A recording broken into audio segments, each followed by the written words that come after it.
Good evening. A very warm welcome to all of you gathered here today. It is an absolute pleasure to have each and every one of you join us for Aurobindo Vidyalaya's Swasthya, or Arogya Sangamam. Today we come together not only to celebrate the achievements of our students, but also to recognize the invaluable support and encouragement provided by our parents and the broader community. To our honored guests, SMC members, Sampath sir, Dr. Mohana Prabha ma'am, Dr. Tangaraj sir, Lion Gopalakrishnan sir, our chairman, and all of our trustees, your presence here today is a testament to your commitment to our school and your dedication to the success of our students. And we are truly grateful for the presence of our esteemed chief guest, Kavinya Nandalala sir. I was told that you have shown nothing but positive support from the moment we first contacted you regarding this event. Thank you for your great work, sir, and I'm truly honored to speak in front of a great speaker today. Social health na enna and இத பத்தி நம்ம ஸ்கூல்ல ஏன் பேசணும்? நம்மள சுத்தி இருக்கிற நீங்க நிறைய பேரை பார்த்திருப்பீங்க. நல்ல அறிவு, நல்ல படிப்பு இருந்தாலும் அவங்க பெரிய அளவுல வாழ்க்கையில வெற்றிகரமாகவோ சந்தோஷமாகவோ இருக்க முடியல. ஏன்? விட்டு கொடுத்து போய் எல்லாத்தையும் அனுசரித்து மரியாதை, பணிவு, இரக்கம் இதெல்லாம் இல்லாவிட்டா குடும்பத்திலையும் வேலை செய்கிற இடத்துலையும் வாழ்க்கையிலையும் பெரிய அளவில் வெற்றியோ சந்தோஷமோ கிடைக்காது. இந்த நிலைமை நம்ம குழந்தைகளுக்கு வந்துடக்கூடாதுன்னா நம்ம பள்ளியிலையும் வீட்லேயும் சோஷியல் ஹெல்த் என்ற மிக முக்கியமான பாடம் அவங்களுக்கு நம்ம கற்றுக் கொடுக்கணும். நான் இதை பற்றி 3 விஷயங்கள் பேசிட்டு இந்த மேடை நான் கவிஞர் நந்தலாலா சார் கொடுத்துட்றேன். நீங்கள் எல்லாரும் எப்படி ஆவலாக இருக்கீங்களோ அதை விட ஆவலாக நான் இருக்கேன் சாரோட பேச்சை கேட்குறதுக்கு. நான் சுருக்கமாக 3 விஷயங்கள். முதல் விஷயம், குற்றம் பார்க்கின் சுற்றம் இல்லை. இது எவ்வளவு சீக்கிரம் நம்ம குழந்தைகளுக்கு இது சொல்லித்தரமோ அவ்வளோக்கு அவங்களுக்கு நல்லது. லாஸ்ட் 5 இயர்ஸாக நான் பிரின்சிபல் கரஸ்பாண்டன்ட் இருக்கையில் மை ஓப்பன் டோர் பாலிசி, யார் வேணாலும் எப்போ வேணாலும் வரலாம், என்ன வேணாலும் சொல்லலாம். நிறைய ஸ்டூடெண்ட்ஸ் வருவாங்க, நிறைய ப்ராப்ளம்ஸ் எடுத்துகிட்டு வருவாங்க. மேம் இவன் சரியில்லை, இவன் இப்படி பண்ணா அப்படி பண்ணா அப்படின்னு சொல்லிட்டு கம்ப்ளைண்ட்டோட வந்தோடனே ஃபஸ்ட்டு நான் என்ன சொல்வேன்னா, அவங்கள பற்றி 2 நல்ல விஷயங்கள் சொல்லு.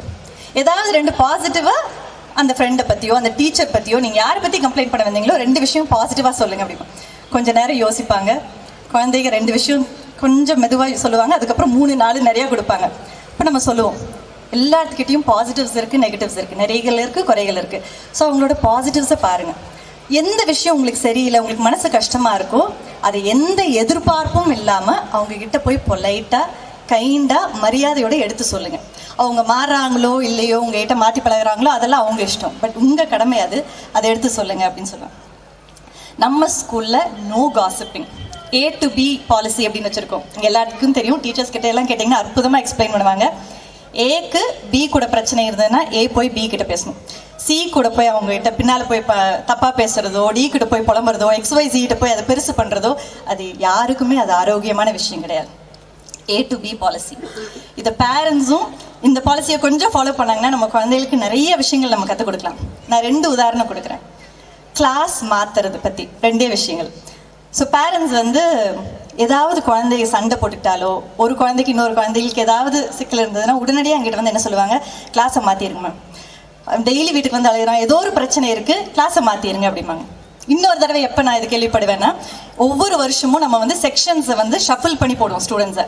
எல்லா ஸ்டூடெண்ட்ஸையும் ரேண்டமாக நம்ம A செக்ஷன் பிரைட் ஸ்டூடெண்ட்ஸ் அந்த மாதிரிலாம் இந்த ஸ்கூலில் எதுவுமே நம்ம ஃபாலோ பண்ணுறதில்ல. ரேண்டமாக நம்ம ஸ்டூடெண்ட்ஸை எவ்ரி இயர் ஷஃபில் பண்ணி புது கிளாஸில் போடுவேன். ஏன்னா அவங்க நிறைய பேர்த்து கூட புது ஃப்ரெண்ட்ஷிப்ஸ் ஃபார்ம் பண்ணணும், நிறைய பழகணும் அப்படிங்கிறக்காக. இந்த 2 விஷயத்துக்காகவும் பேரண்ட்ஸ் மீட் பண்ண வருவாங்க. இது பண்ணையில் பேரண்ட்ஸ் சொல்லுவாங்க, நிறைய ஃப்ரெண்ட்ஸ் எல்லாம் A கிளாஸ்லேயே இருந்துட்டாங்க, இவ்வளோ B கிளாஸ் போட்டுட்டீங்க, ஸ்கூலுக்கே வரமாட்டேன்னு அடம் பிடிக்கிறாங்க, தயவு செஞ்சு கிளாஸை மாற்றிடுங்க அப்படின்னு. இப்படி பண்ணையில் நம்ம 2 தப்பு பண்ணுறோம். ஒன்று, அந்த ஃபர்ஸ்ட் விஷயத்தில் ஏதாவது தப்பு அப்படின்னா, ஏதாவது பிரச்சனை அப்படின்னா அதுலேருந்து ஓடி போவதற்கு நம்ம குழந்தைகளுக்கு சொல்லித்தரோம். 2வது விஷயம், நம்ம குழந்தைகளை அந்த கம்ஃபர்ட் ஜோன்லேயே வச்சுருக்கணும்னு ஆசைப்படுறோம்.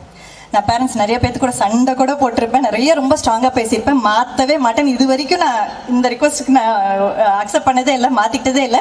நான் பேரண்ட்ஸ் கிட்ட என்ன சொன்னாலும், 1 மாதம் கழிச்சு உங்கள் குழந்தை இன்றைக்கும் டெய்லி அழுகிறாங்க, ஸ்கூலுக்கு போகிறக்கு விருப்பப்படலைன்னா என்னை பாருங்கன்னு சொல்லி அனுப்பிச்சிடுவேன். எந்த பேரண்ட்டும் திரும்பி வந்ததில்லை. ஸோ அதனால் நம்ம குழந்தைகளுக்கு நிறைய இப்போ ஸ்கூலில் நீங்கள் நினைக்கிற மேத்து, சயின்ஸ் இந்த எல்லா விஷயமும் கற்றுக்குறாங்க. அதை விட லைஃப் லெசன்ஸ், வாழ்க்கை பாடங்கள், ஒருத்தர் எப்படி விட்டு கொடுக்கறது, கருத்து வேறுபாடு ஓட இருந்தால் அந்த சுச்சுவேஷன் எப்படி ஹேண்டில் பண்ணுறது, இந்த மாதிரி நிறையா விஷயங்கள் கற்றுக்குவாங்க. அதுக்கு நம்ம ஸ்பேஸும் அந்த வாய்ப்பும் கொடுக்கணும் அவங்களுக்கு. நீங்கள் எப்போவுமே பாசிட்டிவாக இருங்க, யாரை பற்றியும் நெகட்டிவாக பேசாதீங்க. கண்டிப்பாக உங்கள் குழந்தைங்க முன்னாடி யாரை பற்றியும் நெகட்டிவாக பேசாதீங்க. சுற்றி நல்ல பாசிட்டிவ் ஃப்ரெண்ட்ஷிப்ஸ் அண்ட் ரிலேஷன்ஷிப்ஸை மெயின்டைன் பண்ணுங்கள். இங்கிலீஷில் ஒரு ப்ராவர்ப் சொல்லுவாங்க, show me your friends and I tell you who you are அப்படின்னு. உங்கள் நண்பர்கள் யாருன்னு சொல்லுங்கள், உங்கள் ஃப்ரெண்ட்ஸ் யாருன்னு சொல்லுங்கள், உங்களை பற்றி நான் சொல்கிறேன் அப்படின்னு சொல்லிட்டு. ஸோ நம்மளை சுற்றி நம்ம யாராக இருக்கணும்னு ஆசைப்படுறோமோ அந்த மாதிரி மக்களை தேர்ந்தெடுத்து நம்ம பாசிட்டிவாக இருந்தாலே அது நம்ம குழந்தைகளுக்கு மிகப்பெரிய பாடம். ரெண்டாவது விஷயம், சோஷியலாக இருக்கிறதுக்கு நிறைய ஆப்பர்ச்சுனிட்டிஸ் க்ரியேட் பண்ணுங்கள். இப்போ நம்ம லைஃப் ஸ்டைல் தனிமை நோக்கி போயிட்டுருக்கு. டேவிட் புரூக்ஸ் அப்படிங்கிறவர் இந்த தலைமுறையோட மிகப்பெரிய மிஸ்டேக் நியூக்ளியர் ஃபேமிலிஸ் அப்படின்னு சொல்கிறாரு. அடல்ட்ஸ்க்கு நியூக்ளியர் ஃபேமிலிஸில் இண்டிபெண்டன்ஸ், ஃப்ரீடம், கன்வீனியன்ஸ் கிடைக்குது. ஆனால் நம்ம குழந்தைகளுக்கு அந்த இன்டர் ஜெனரேஷனல் கனெக்ஷன் மிஸ் ஆகுது. நிறைய ஏஜ் குரூப்பில் இருந்து தினசரி குழந்தைகள் பழகும் பொழுது அவங்களோட மூளை வளர்ச்சி, சிந்திக்கும் திறன் இது எல்லாமே அதிகரிக்குது. Humans are very social beings. நம்ம பிறந்த குழந்தையிலேருந்து பார்ப்போம், ஒரு 2 மாதத்துலேயே நம்ம கூட ஐ கான்டாக்ட் மெயின்டைன் பண்ணுவாங்க. பேசக்கூடிய திறன், அந்த பேசும் இது வராதுக்கு முன்னே நம்ம பேசையில் அவங்களும் பேச ட்ரை பண்ணுவாங்க நம்ம கூட. யார் இதெல்லாம் சொல்லிக் கொடுக்குறா? No one. Because we are naturally wired to connect with each other. So நிறைய பேர்த்து கூட நம்ம பழகிறதுக்கு நம்ம குழந்தைகளுக்கு வாய்ப்பு ஏற்படுத்துங்க. மனுஷங்க தனிமைங்கிறது ஃபீல் பண்ணுறது அவங்கள உடம்பும் மனசையும் ரொம்ப பாதிக்குது. எவ்வளோ தூரம் பாதிக்குதுன்னா, டெய்லி 15 சிகரெட் புகைப்பிடிக்கிற அளவுக்கு இது சமம் சொல்லியிருக்காங்க. அது தனிமை. சயின்ஸ் இது ப்ரூவ் பண்ணியிருக்கு. தனிமை நம்ம குழந்தைகளுக்கு டிப்ரெஷன், ஆங்ஸைட்டி இந்த மாதிரி பல விளைவுகளை ஏற்படுத்துது. இந்த தனிமை மோஸ்ட்லி எதனால் வருதுன்னா screen time, which brings me to my third and final point. Screen time. இந்த மேடையில் நிறைய உங்கள் எல்லாத்துக்கிட்டையும் இதை பற்றி நிறையா பேசியிருக்கேன். தனிப்பட்ட முறையில் உங்கள்கிட்ட பேசியிருக்கேன். நம்ம டைரியில் இருக்குது. டீச்சர்ஸ் எல்லாருமே ஸ்டூடெண்ட்ஸ் கிட்ட பேசியிருக்கோம். ஸ்க்ரீன் டைம் நிறைய கம்மி பண்ணணும், எப்படி நம்மளோட டெக்னாலஜி யூஸ் பண்ணணும், ஃபோன்ஸ் எப்படி யூஸ் பண்ணணும், டிவி எதுக்காக பயன்படுத்தணும் அப்படின்னு. ஆனாலும் சில பேரண்ட்ஸ் என்கிட்ட கண்ட்ரோலே பண்ண முடியலைங்க மேம் அப்படிம்பிங்க. ஒரு 7வது 8வது பையனோட அம்மா அப்பா சொன்னால் கூட ஓகே, அவங்க திருப்பி பேசுவாங்க, ஏதாவது பண்ண முடியும். But LKG, UKG, first standard இந்த பேரண்ட்ஸ் சுத்தமாக என்னால் கண்ட்ரோலே பண்ண முடியல. எப்படியோ அழுது அந்த ஃபோனை வாங்கிடுறாங்க அப்படின்னு சொல்லையில் நான் உங்ககிட்ட என்ன சொல்கிறது? அந்த குழந்தைக்கு 3 வயசு, நம்மளுக்கு 30 வயசு. ஸோ இது ஏன் நம்ம ஈஸியாக விட்டுறோம்னா, நம்மளுக்கு முழுமையாக அது புரியல, அதோட விளைவுகள் என்னன்னு புரியல, அதனால அழுதா கொடுத்துட்றோம். நான் இந்த உதாரணம் தான் நிறைய பேர்த்துக்கிட்ட முன்னால் ஷேர் பண்ணியிருக்கேன், திருப்பி இன்னைக்கு ஷேர் பண்ணுறேன். ஒரு பிஸி ரோடில் நின்றுருக்கோம், ஃபாஸ்ட்டாக காரு, ட்ரக், லாரிஸ்ன்னு ஏராளமான ஸ்பீடில் போயிட்டுருக்கு. குழந்தை கை பிடிச்சிருக்கீங்க, ரோடை கிராஸ் பண்ண போகிறீங்க. அந்த குழந்தை அழுகுது, கையை விடு நானே கிராஸ் பண்ணுறேன்னு. விடுவீங்களா? அழுகுது மேம், என்ன பண்ணுறது அப்படின்னு விட்டுருவோமா? நம்ம கையை விட்டால் என்ன நடக்கும்னு நம்மளுக்கு தெரியும், அதனால கையை விட மாட்டோம். ஆனால் ஃபோன்ஸ் அப்படி இல்லை. அழுகுது அப்படின்னு சொல்லி ஒரு சின்ன எக்ஸ்கியூஸ் நம்மளுக்கே கொடுத்துட்றோம். அதோட விளைவுகள் என்ன அப்படின்னு நான் பேசணுன்னா அடுத்த 2-3 மணி நேரம் வேணும். அதனால் உங்களுக்கு நிறைய இதை பற்றி பேசியிருக்கேன். இதை தயவு செஞ்சு நீங்கள் மனசில் வச்சுக்கோங்க. அண்ட் எங்கே போனாலும் கல்யாணம், ஷாப்பிங், ஜஸ்ட் ஈஸியாக குழந்தைகளை மேனேஜ் பண்ணுறதுக்கு ஃபோனை கையில் கொடுத்துட்றோம். பார்க்கையில் மனசு ரொம்ப வலிக்கும். ஏன்னா நிறைய கோல்டன் ஆப்பர்ச்சுனிட்டிஸ் மிஸ் பண்ணுறாங்க. ஒருத்தர் கூட பேசுறது, பழகிறது, சுற்றி இருக்கிற விஷயங்களை அப்சர்வ் பண்ணுறது, இதெல்லாம் அவங்களுக்கு போயிடுது. கோல்டன் ஆப்பர்ச்சுனிட்டிஸ், அவங்களோட சோஷியல் இன்டெலிஜென்ஸ் பில்ட் பண்ணுறத அவங்ககிட்ட இருந்து பறிக்கிறோம் நம்ம செல்ஃபோனை கையில் கொடுத்து. So give children the opportunity to build these relationships. இப்போ ரீசெண்டாக நம்ம உங்கள் எல்லாத்துக்குமே ஜெனரேஷன் ட்ரீ அப்படின்னு ஒரு ப்ராஜெக்ட் கொடுத்தோம். ஸோ உங்கள் குழந்தை கூட சேர்ந்து அப்பா, அம்மா, சித்தி, சித்தப்பா, பாட்டி, தாத்தா, கொள்ளு பாட்டி, இவங்க பேர்லாம் கண்டுபிடிச்சி ஒரு ஜெனரேஷன் ட்ரீ வரைஞ்சி எங்களுக்கெல்லாம் ஷேர் பண்ணுங்க. நிறைய போஸ்ட், நிறைய குரூப்ஸில் நான் பார்த்தா ரொம்ப அழகழகாக பண்ணியிருந்தீங்க. நிறைய பேர் அந்த ஜென்ரேஷன் ட்ரீ ரொம்ப லார்ஜாக இருந்தது, நிறைய பேர்த்து கண்டுபிடிச்சி ஆட் பண்ணியிருந்தீங்க. நிறைய பேரண்ட்ஸ் எங்களுக்கு தேங்க் பண்ணியிருந்தீங்க இந்த மாதிரி ஒரு விஷயம் நம்ம ஸ்கூல்லேருந்து பண்ணுறதுக்காக.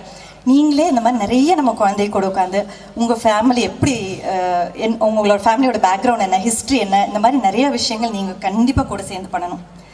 நம்ம குழந்தைகளுக்கு எக்ஸசிவ் ஸ்க்ரீன் டைம் கொடுக்கறதுனால அவங்க மூளை வளர்ச்சி நிறைய பாதிக்குது. மோகனபிரபா மேம் டாக்டர் இருக்காங்க, நிறைய சயின்டிஃபிக் ரீசர்ச் இருக்குது. நீங்கள் ஆன்லைனில் போய் படிச்சிங்கன்னா இதை பற்றி நிறைய படிக்கலாம். ஸோ நம்ம குழந்தைகளுக்கு நிறைய ஸ்க்ரீன் டைம் கொடுக்க they lose the ability to form relationship. So நான் ஒரு 2 பேர்த்து கூட பழகையில் நான் ஏற்கனவே சொன்ன மாதிரி சின்ன சின்ன சண்டைகள் இதெல்லாம் வந்து அதுக்கும் நான் எப்படி தயாராகி அதை அதை ஓவர் கம் பண்ணி வரேன் அப்படிங்கிறதுல நிறைய விஷயம் நம்ம கற்றுக்குவோம். ஸோ செல்ஃபோன் கையில் கொடுத்துக்கிட்டே இருந்ததுன்னா அந்த ஃபோனை கீழே வச்சுட்டு நான் இன்னொருத்தர் கூட பேசல என்னால் அவங்க கூட ஈஸியாக கனெக்ட் பண்ண முடியாது. அந்த கனெக்ஷன் ஏற்படாதனால நான் திருப்பி இந்த ஃபோனை நோக்கியே வருவேன். இது ஒரு விஷியஸ் சைக்கிள். நம்ம குழந்தைகளை வந்து தயவு செஞ்சு இந்த பாதையில் கொண்டு போக வேண்டாம். ஸோ வீட்டில் ஸ்கூலில் எல்லாமே நம்ம இந்த சோஷியல் ஹெல்த் அப்படிங்கிறத எடுத்து ரொம்ப முக்கியமாக கவனம் செலுத்தணும். நம்ம ஸ்கூலில் செல்ஃப்லெஸ் ஆக்ட் ஆஃப் கைண்ட்னஸ், எந்த எதிர்பார்ப்பும் இல்லாமல் மற்றவங்களுக்கு நல்லது செய்கிறது. Character badges, honesty, kindness, team work, fairness, இந்த மாதிரியெல்லாம் கேரக்டர் டெமான்ஸ்ட்ரேட் பண்ணாங்கன்னா அவங்களுக்கு ஒரு பேட்ஜ் கொடுக்கறது. Appropriate communication skills through clubs இதெல்லாம் சொல்லி கொடுக்கறது. இது எல்லாமே it's part of our school life. வீட்டில் வந்து இருக்கிற கொஞ்ச நேரம் நிறைய அவங்க கூட பேசுங்க. முக்கியமான ஃபேமிலி ஃபங்க்ஷன்ஸ் கூட்டிகிட்டு போங்க. ஃபோனை கொடுக்காதீங்க. நம்ம இப்போ பார்க்குற நம்ம குட்டீஸ் எல்லாருமே நாளைக்கு ஒரு குடும்ப தலைவன் தலைவி, ஒரு அம்மாவா, ஒரு ஒய்ஃபா, ஃபாதரா, ஹஸ்பண்டாக ஆக போகிறாங்க. அவங்க எப்படி இருக்கணும்? அண்ட் ஸ்கூல் அண்ட் பேரண்ட்ஸ் நம்ம எல்லாத்துக்குமே இந்த கடமை இருக்குது to race those socially responsible and healthy adults. ஒரு குடும்பம் நல்லா இருந்தால் தான் அந்த சமுதாயம் நல்லா இருக்கும். ஒரு குடும்பம் சந்தோஷமாக இருந்தால் தான் அந்த சமுதாயம் சந்தோஷமாக இருக்கும். இந்த பொறுப்பு நம்ம எல்லாத்துக்குமே இருக்குன்னு சொல்லி என் பேச்சை முடிச்சுக்கிறேன். நன்றி, வணக்கம்.